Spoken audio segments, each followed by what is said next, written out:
بسم الله الرحمن الرحيم. الحمد لله رب العالمين. اللهم صل وسلم وبارك وأنعم على سيدنا ونبينا ومولانا محمد وعلى آله وصحبه أجمعين. أما بعد. دوستو، آج ہم ابتدا کر رہے ہیں اپنے دروس کی. سب سے پہلا درس سورۃ الفاتحہ کے بارے میں ہے. سورۃ الفاتحہ کے اسماء اور فضائل. سورۃ فاتحہ مکی ہے. بعض علماء نے اسے مدنی بھی کہا ہے، اور بعض علماء تفسیر نے فرمایا کہ یہ سورت 2 مرتبہ نازل ہوئی.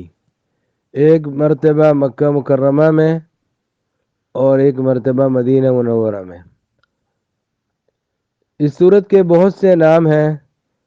سب سے زیادہ مشہور نام الفاتحہ ہے. علامہ سیوطی رحمۃ اللہ علیہ نے الاتقان میں 25 نام ذکر کیے ہیں. ان میں سے چند نام ہم آپ کو بتا رہے ہیں. فاتحۃ الکتاب، فاتحۃ القرآن، الکتاب، القرآن، السبع المثانی، سورة المناجاة، سورة السؤال، سورة الحمد، سورة الشکر. یہ اس کے چند نام ہم نے آپ کو بتائے. سورۃ المناجات یعنی مناجات والی سورت، کیونکہ بندہ اپنے رب سے مناجات کرتا ہے. جب یہ سورت پڑھتا ہے تو اپنے رب سے مناجات کر رہا ہوتا ہے. اور تو سورۃ السؤال اس لیے کہا گیا کہ اپنے مولا کریم سے یہ ہدایت مانگ رہا ہوتا ہے. اہدنا الصراط المستقیم صراط الذین انعمت علیہم.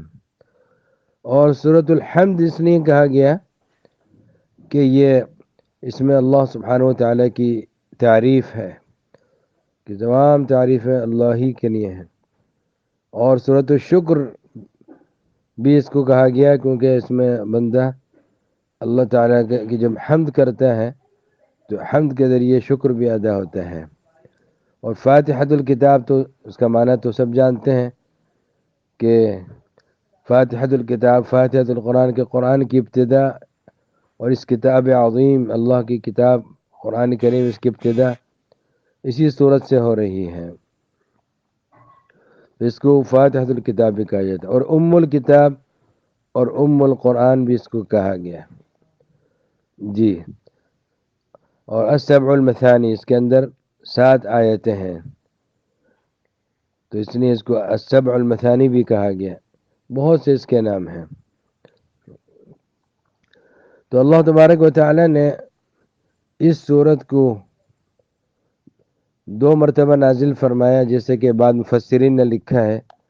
ایک مرتبہ مکۃ المکرمہ میں یہ سورت نازل ہوئی، اور پھر مدینہ منورہ میں بھی یہ سورت نازل ہوئی. اللہ تبارک و تعالی نے اس سورت کو جو فضائل عطا فرمایا، اس کے بارے میں ایک حدیث آپ کو سناتا ہوں.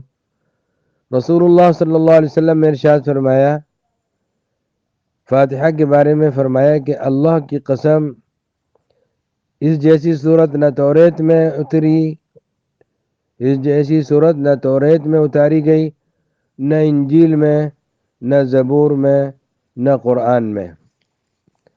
یہ ترمذی شریف میں حدیث موجود ہے. باب ما جاء فی فضل فاتحۃ الکتاب.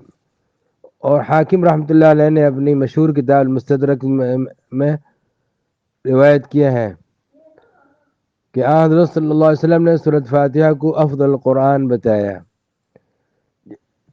در منصور میں بھی علامہ سیوطی رحمۃ اللہ علیہ نے اس حدیث کا ذکر کیا ہے. اور بعض احادیث میں سورۃ فاتحہ کو 2/3 قرآن کے برابر فرمایا. حضرت ابو امامہ رضی اللہ عنہ سے روایت ہے کہ رسول اللہ صلی اللہ علیہ وسلم نے ارشاد فرمایا کہ 4 چیزیں اس خزانے سے اتاری گئی ہیں جو عرش کے نیچے ہے. جن چار کے علاوہ اس میں سے کوئی چیز نہیں اتاری گئی. الکتاب یعنی فاتحہ، اور نمبر 2 آیت الکرسی، نمبر 3 سورۃ البقرہ کی آخری آیات، اور سورۃ الکوثر. یہ در منصور میں طبرانی سے یہ حدیث نقل کی علامہ سیوطی رحمۃ اللہ علیہ نے. آج کا سبق ہم اسی پہ ختم کرتے ہیں. وآخر دعوانا ان الحمد للہ رب العالمین.